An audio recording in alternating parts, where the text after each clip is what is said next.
Customerland is a podcast about customers, how to get more of them, how to keep them, what makes them tick. We talk to the experts, the technologies, and occasionally actual people, customers, to find out what they're all about. So if you're a CX pro, a loyalty marketer, a brand owner and agency planner, if you're a CRM and personalization geek, if you're a customer service, CSAT, NPS nerd, you finally have a home. I'm Mike Giambattista. Welcome to Customerland.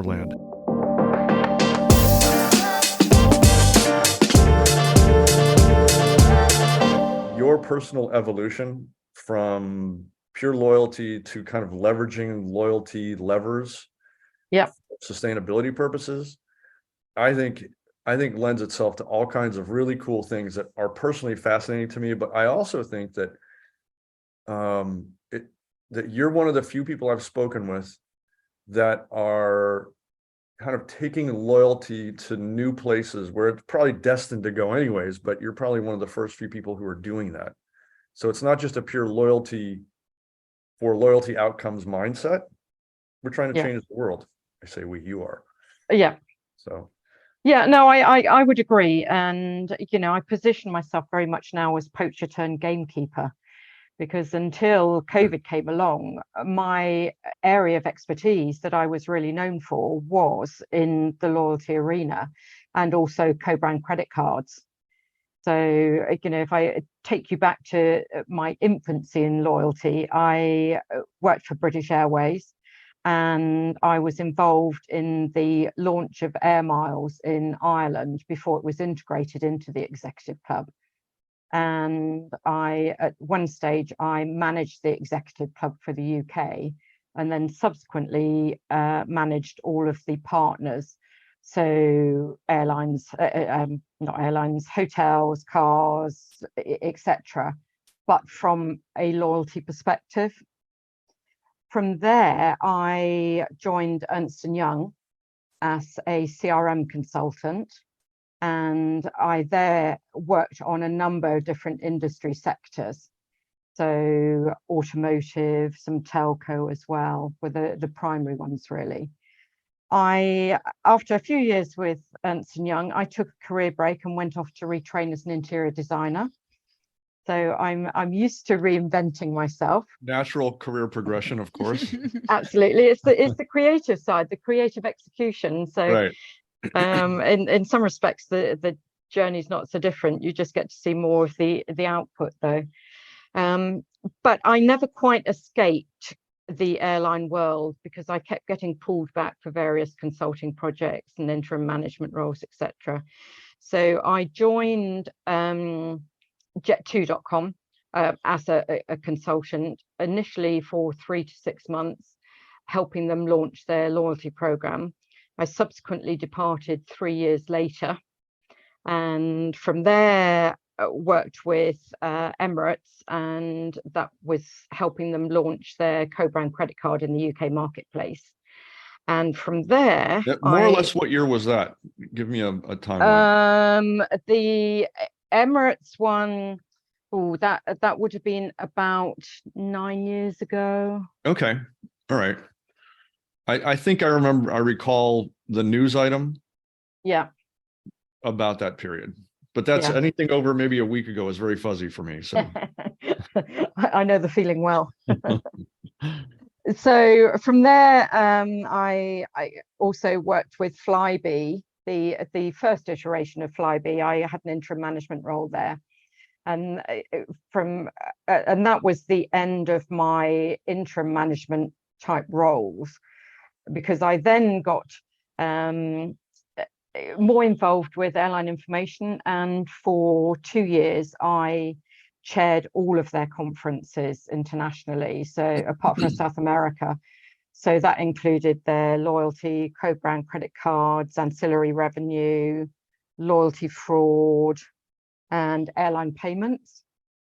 Now the second year of that was when COVID hit.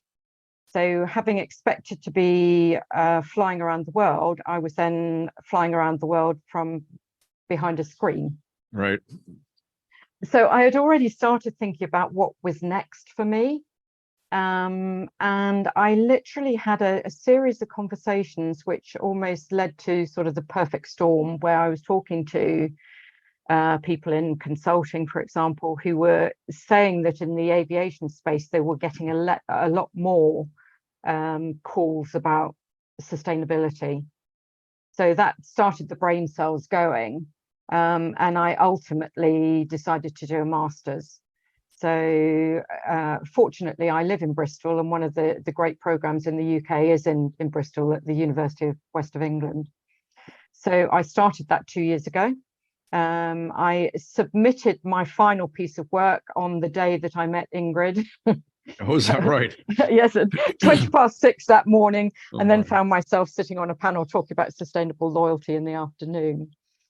But during that time, my desire really was to keep an open mind as to what happened next, and to build on my travel experience, but also to be open to learning about different sectors. That said, a number of the things that happened during that time sort of kept pulling me back to travel, if you like. So for example, I was asked to chair the Green Aviation Summit at the World Aviation Festival, which was really my first opportunity to integrate my old world with my new world. I did some research work for Enterprise Ireland, where I was looking at what was happening in the terms of airlines, etc., starting to look at sustainability within their supply chains. So that was really interesting, getting a much better understanding of the scope 1, 2, and 3, looking at airports as well, and really appreciating the systemic change that is required.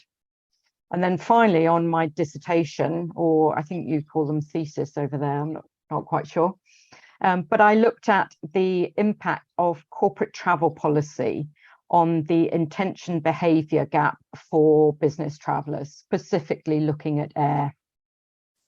And that really is what brought me into the Sustainable Loyalty panel, where it gave me the opportunity to sit in front of my old tribe, but with a slightly different message. And the quick answer to sustainable loyalty, in my view, is in the airline arena specifically, it's an oxymoron, because you're encouraging people to do more of something that actually at the moment reducing demand is essential. If you'll permit a few really broad strokes, when loyalty first exploded as a concept and as an industry, I think it had to do with two things. Primarily, one was that there were now reproducible methods to build long-term relationships. Yep. And stickiness within those relationships and all the benefits come with it. But then somebody somewhere realized that we have got all this new, at the time, ancillary data on our customers. I wonder what we could do with it. And that grew into its own industry. And that was, in my view, of the chapter one of this. Yep. Maybe 10 years ago, we were still in that phase. I don't know. But there's been a constant morphing of what people are doing in loyalty, how loyalty technologies are being used and leveraged, and scrub that up against customer expectations that just shifted wildly through pandemic, and the technological shifts that had to happen to sustain that. And the entire landscape, just kind of the game board was just shaken. And and yet I hear a lot of people and colleagues, people that I'm very fond of and close with, talking about the next iterations of loyalty. And so much of it, and these people will have to forgive me when this airs, so much of it is just, they're just iterations. There's nothing revolutionary to come of these concepts other than, we've got a new function or new feature, or we can do this now that we couldn't. But it's all on the same lines. And and you are perhaps the first person I've come across that's taking the precepts of loyalty marketing, loyalty engagement, customer engagement, and applying them toward making the world a better place. Which I think is, on one hand, it's really commendable, and you are to be commended for that. On the other hand, why hasn't anybody else joined that similar, if not for sustainability, but there are another dozen tracks where we could use loyalty mechanics and data to make the world a better place. And I'm really interested to know, like, are you nudging your colleagues saying, come with me?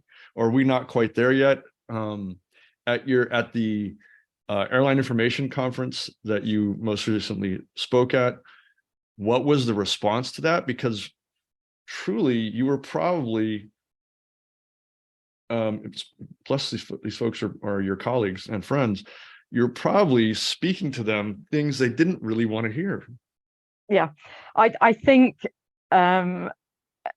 that for me, what you've just said there raises all sorts of questions as well. So I'll see if I can address some of those.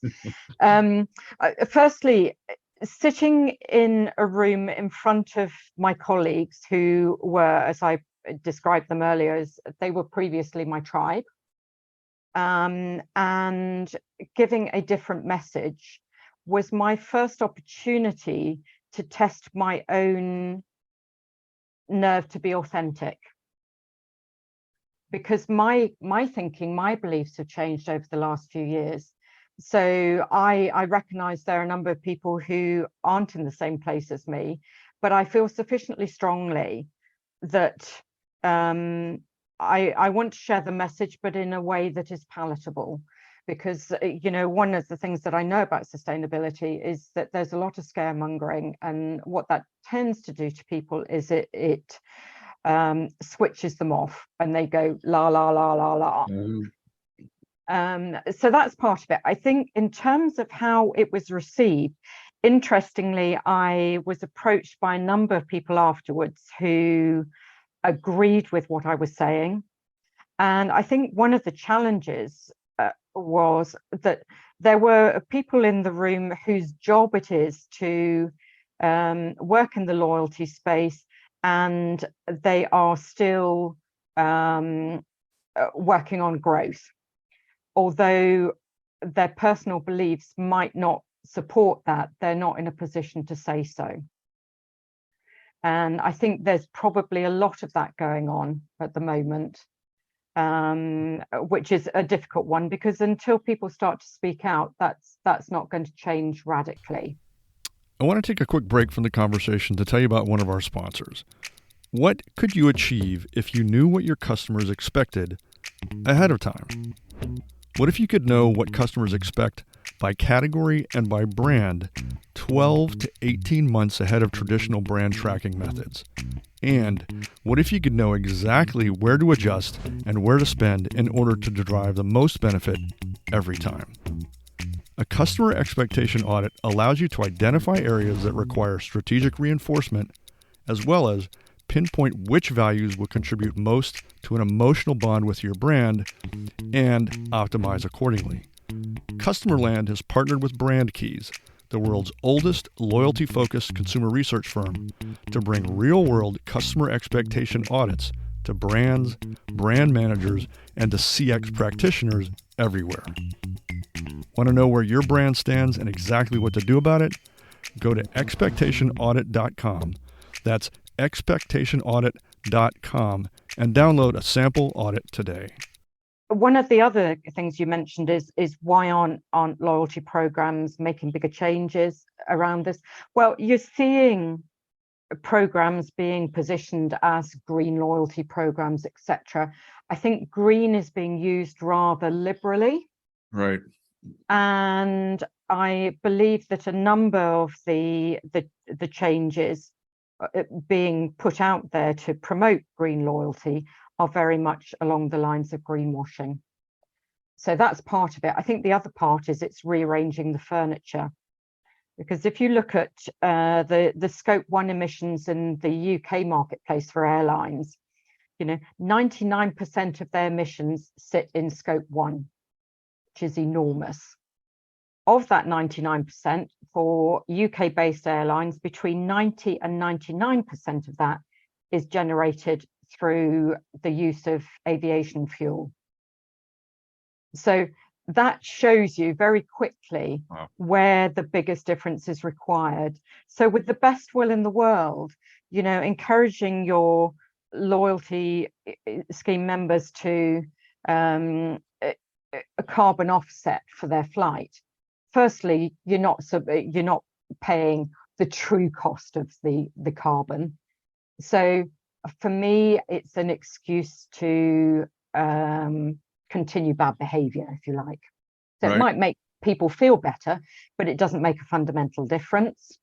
I think the other part around carbon offsets are, even the gold standard ones, some of them are now coming into question. And the other part of it is certainly through the EU ETS scheme, so the emissions trading scheme, the airlines are paying into pots to offset. So in some respects, you've got airlines asking their customers to offset against something that they've already offset against. So all of these things don't help with transparency and trust amongst the customer audience.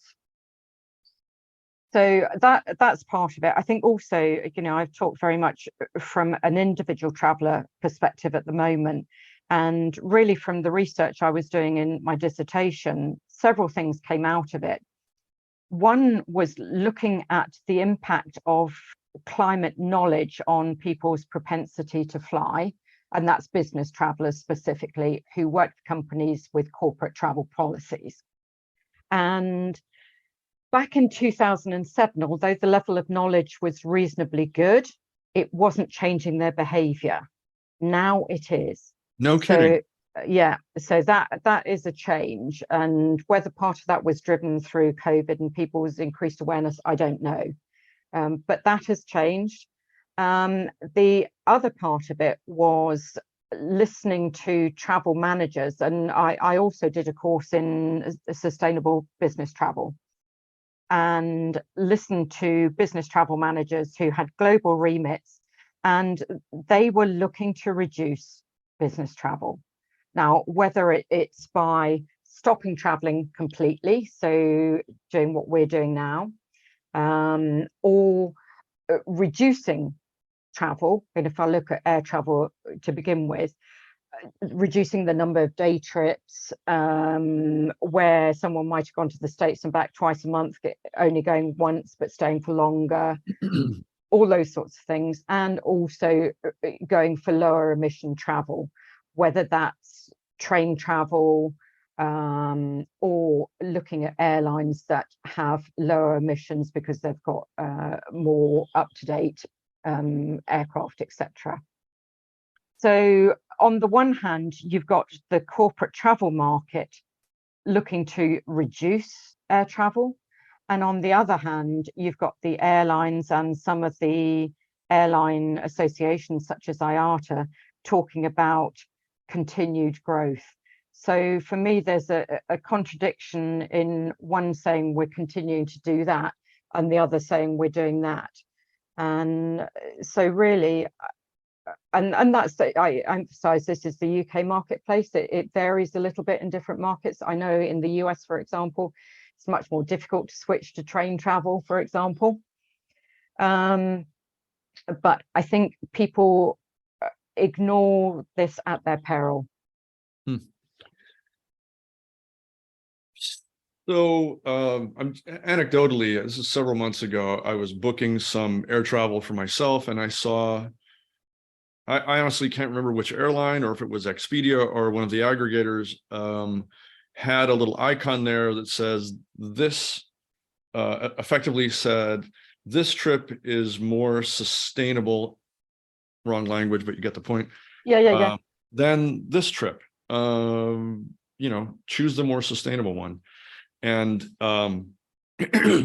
may not admit this too much in public, but I chose the one that was more economic and friendly to my schedule.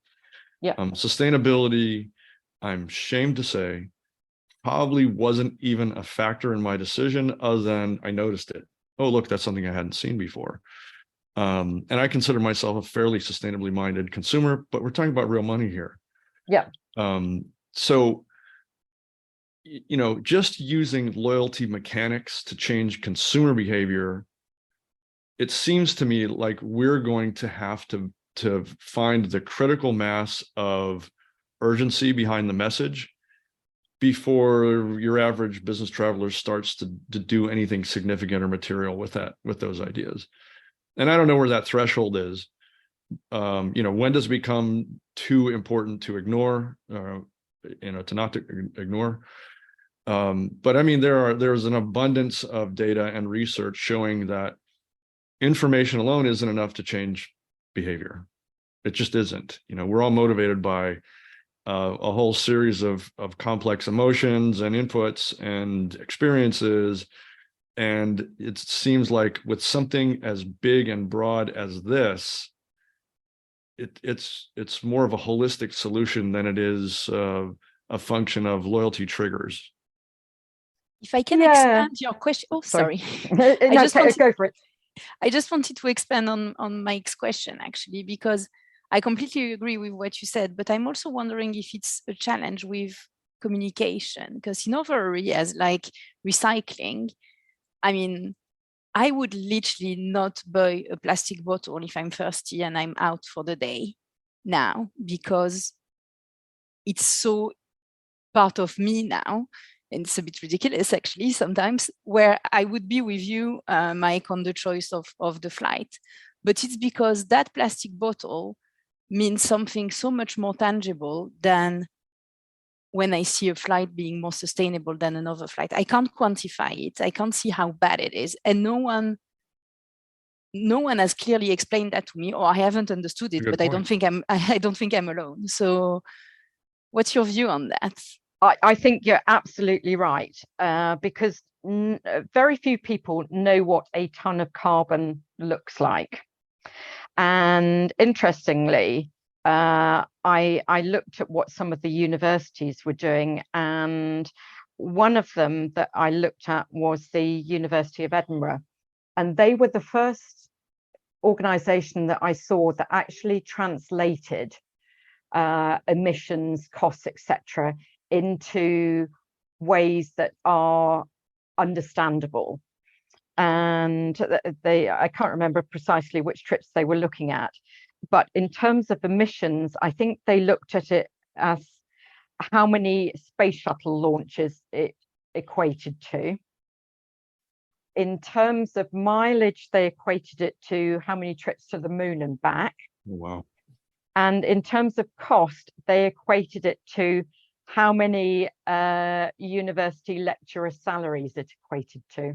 That had to hit home somewhere, right?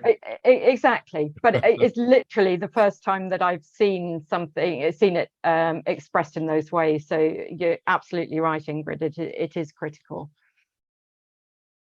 And I think, Mike, picking up on some of the things that you were saying, yes, there are a number of different drivers.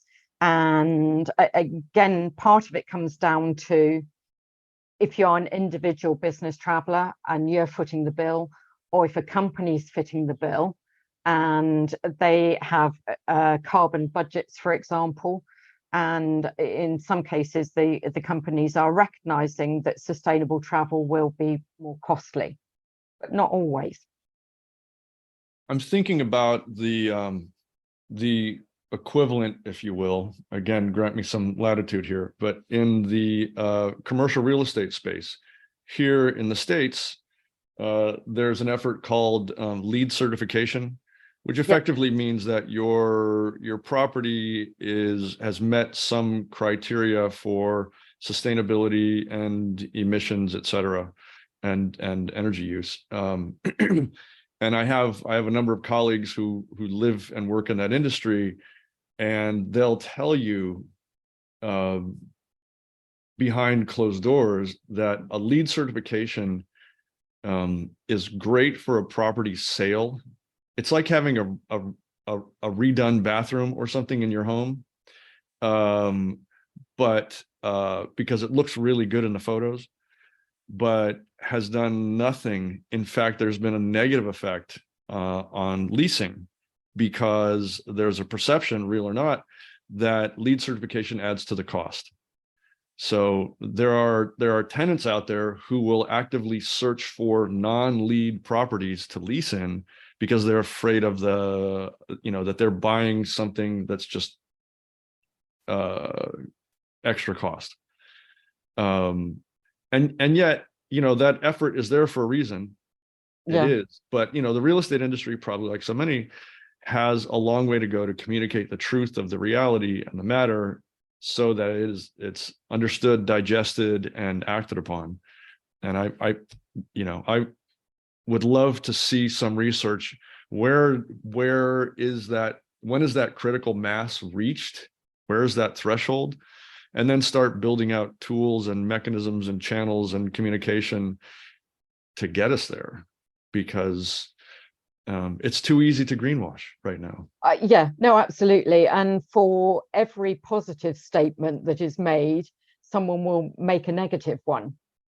And what you're saying on the LEED scheme is actually translating it into how much it will save them in terms of their energy usage, might be a more effective way of positioning it. So we have to change our thinking in ways of communicating. And as I say, it's not just about scaremongering. It's about informing people about what they're going to get from the experience, as opposed to what they're going to have to go without. It seems to me that because I'm following in your footsteps, I'm just way far behind you on some of the fascinations and some of the ways that I'm turning, and Ingrid and I and our colleague Bill are angling our efforts at the customer to speak more about not just sustainability, but doing what we do for good purposes, for broader, longer term gains than just simple, shareholder benefit. But so much of that is about change management. So much of that is it's cultural change. It is looking at the institutions that are behind this and attacking them, if you will, one by one, and helping the institutions that drive the bigger kind of waves of understanding of how we perceive things like sustainability, to help them start communicating in a way that we can all digest. I mean, my hat's off to the University of Edinburgh for boiling it down to something that at least the professors could get their head around.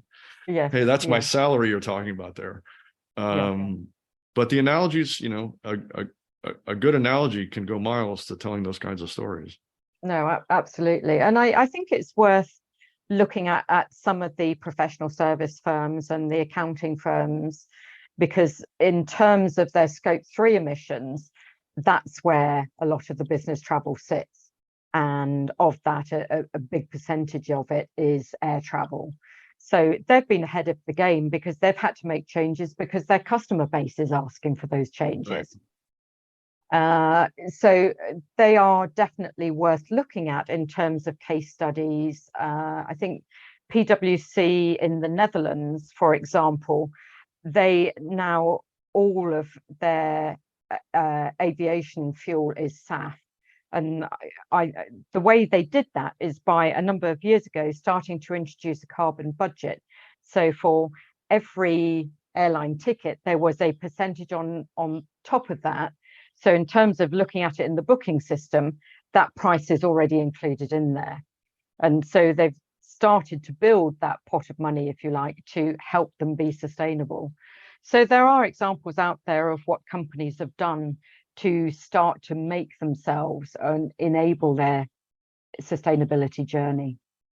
Do you have a sense of whether the flying public in the Netherlands, I think is the example, is aware of that effort or understands it or attributes any material benefit to it?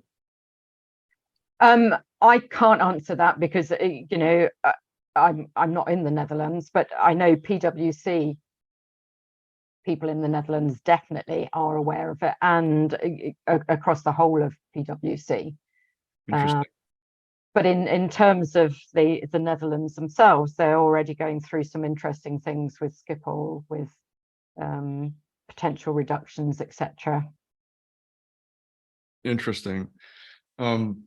So the continuation of this conversation, and I really hope there are many more of them, because your effort, I think, will, once it starts to resonate with the bigger stakeholders in the travel industry, and I'm sure it already has, it is already, but once it begins to resonate on a bigger level,